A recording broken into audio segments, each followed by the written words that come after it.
नववर्षाचा आनंद साजरा करण्यासाठी गेलेल्या शिवसेना शिंदे गटाच्या 5 कार्यकर्त्यांना हॉटेलमधील जेवण केल्याने विषबाधा झाल्याची खळबळजनक माहिती समोर आली आहे। बडनेरा शहरातील एका हॉटेलमध्ये जेवण करून सर्व आपापल्या घरी परतलेत। मात्र सकाळी अचानक उलट्या झाल्याने उपचाराकरिता सर्वांनी जिल्हा सामान्य रुग्णालयात धाव घेतली। या प्रकरणात विषबाधा झाल्याचे कळताच बडनेरा पोलीस स्टेशनला तक्रार देण्यात आली असून बडनेरा पोलीस तपास कामात लागले आहेत।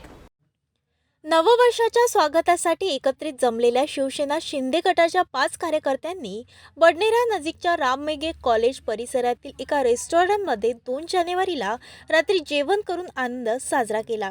तेथून सर्व पदाधिकारी आपल्या घरी परतले। मात्र पहाटेपासून त्यांना ओकाऱ्या व अस्वस्थ वाटू लागल्याने त्यांनी बुधवारी 3 जानेवारीच्या रात्री सामान्य रुग्णालयात धाव घेऊन ॲडमिट झाले।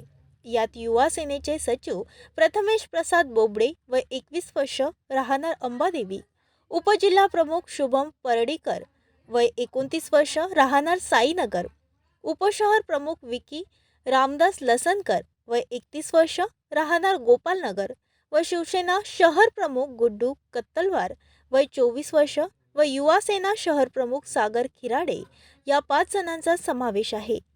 सध्या सर्वांची प्रकृती धोक्याबाहेर असून या घटनेत रेस्टॉरंट संचालक विरुद्ध बडनेरा पोलीस स्टेशन येथे तक्रार दाखल करून कारवाई करण्याची मागणी केली आहे।